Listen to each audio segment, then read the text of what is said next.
Salam Sekapsa bisa, santun menuju prestasi dalam kompetensi. Oke pelajar Sekapsa, pada mata pelajaran pekerjaan dasar elektromekanik kelas 10 semester genap, saya akan menyampaikan materi tentang kelistrikan. Untuk itu silahkan simak video berikut ini.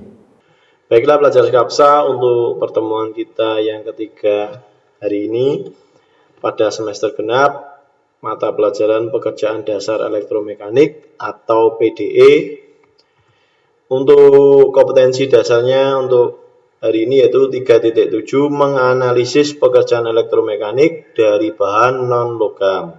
4.7 memeriksa pekerjaan elektromekanik dari bahan non-logam. Untuk tujuan pembelajaran hari ini yaitu yang pertama menganalisis pekerjaan elektromekanik dari bahan non-logam. Yang kedua mendeskripsikan atau menjelaskan pekerjaan elektromekanik dari bahan non-logam. Untuk melanjutkan pada pertemuan minggu kemarin yaitu pada nomor 8 tentang mesin bor gantung. Pada contoh gambar di atas tersebut, mesin bor gantung digunakan dengan cara menggantung. Nah, untuk fungsi dari mesin bor ini berbeda dengan mesin bor pada umumnya. Untuk mesin bor gantung ini kegunaannya hanya untuk mengikis atau memperbesar lubangnya saja. Jadi untuk yang mesin bor lainnya yaitu untuk membuat lubang, itu seperti itu. Kalau mesin bor gantung ini hanya untuk mengikis dan memperbesar atau memperbesar lubang saja. Berbeda dengan mesin bor tadi ya, sudah saya jelaskan. Jadi selain fungsinya mata bor digunakan pada mesin bor gantung juga berbeda dengan mesin bor pada umumnya. Ya, jadi supaya kita sedikit mengetahui kalau mesin bor pada umumnya yaitu kegunaannya cuma untuk melubangi benda kerja atau bidang kerja tertentu. Nah, untuk mesin bor gantung ini kegunaannya cuma satu. Di antaranya yaitu mengikis. Mengikis itu mengurangi atau memperbesar diameter lubang tersebut. Itu adalah kegunaan dari mesin bor gantung. Mesin bor magnetik atau mesin bor magnet. Mesin bor ada juga memiliki magnet di bagian bawahnya. Mesin bor jenis ini biasanya digunakan untuk mengebor dinding besi. Jadi yang dinding terbuat dari besi dibor menggunakan bor ini. Sehingga magnet tersebut sangat berguna untuk menyangga bor tersebut. Jadi akan menempel pada besi tersebut, mesin bor tersebut. Jadi kita sangat berguna sekali magnetnya. Hal ini dikarenakan magnet pada bagian bawah mesin bor dapat ditempelkan pada bidang besi secara vertikal. Jadi bisa menempel pada dinding. Kita tidak perlu memeganginya, cukup kita tahan saja. Bisa melakukan pekerjaan untuk mengebor pada dinding yang terbuat dari besi. Berikutnya, magnet ini pun dapat digunakan sesuai dengan kebutuhan. Jika tidak diperlukan dapat dimatikan. Jadi ada saklarnya, di mana kalau kita menggunakan atau tidak membutuhkan magnet tersebut bisa kita matikan, jika membutuhkan bisa kita nyalakan.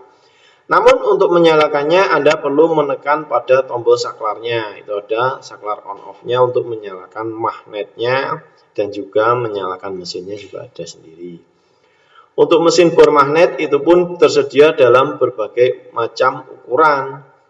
Mulai dari 22 mm sampai dengan yang terbesar yaitu 60 mm persegi. Nah, untuk melanjutkan yaitu pada ke-10 gerinda listrik. Gerinda listrik ini kegunaannya hampir sama dengan kikir. Nah, untuk kikir kan digerakkan oleh tangan dan arah gerakannya hanya secara maju mundur. Sedangkan pada gerinda tenaga pemutarnya berasal dari motor listrik dan tenaganya berasal dari listrik. Jadi bisa digunakan secara bergantian atau searah. Untuk gerinda kan bisa digunakan untuk pertama memotong. Itu gerinda potong menggunakan batu potong atau mata potongnya sendiri. Dan untuk yang kedua yaitu sebagai mengikir. Menggunakan batu gerinda sendiri yang khusus untuk menghaluskan benda kerja. Itu adalah kegunaan dari gerinda tersebut. Nah, benda lain dari keduanya adalah bahan yang digunakan sebagai penghalus permukaan benda kikir menggunakan bahan dari baja. Untuk kikir kan terbuat dari besi, jadi bahannya yang terbuat dari baja. Sedangkan untuk yang pada gerinda menggunakan batu gerinda untuk menghaluskan benda yang kasar tersebut. Jadi gerinda itu hampir sama dengan kikir. Cuma perbedaannya kikir itu digerakkan atau dijalankan oleh tangan. Dengan arah kerjanya, arah geraknya itu secara maju dan mundur saja. Nah, untuk gerinda kan gerakannya memutar. Dia. Oke, belajar Skapsa untuk materi hari ini cukup sekian. Jangan lupa mengerjakan tugas-tugas yang belum mengumpulkan segera dikumpulkan dan dimasukkan di Google Classroom. Untuk tugas nanti saya masukkan di Google Classroom. Nanti silahkan dicek di Google Classroom masing-masing. Sampai jumpa di pertemuan kita berikutnya, belajar Skapsa. Selamat mengerjakan. Dan jangan lupa mengerjakan tugas secara mandiri dikumpulkan di Google Classroom. Tetap mematuhi protokol kesehatan, jaga jarak, menggunakan masker, dan selalu cuci tangan. Terima kasih. Baiklah belajar Skapsa, demikian materi hari ini. Untuk pengumpulan tugas melalui Google Classroom, jangan lupa like dan komen untuk mendukung program ini. Klik subscribe dan tekan tombol lonceng supaya tidak ketinggalan informasi ini.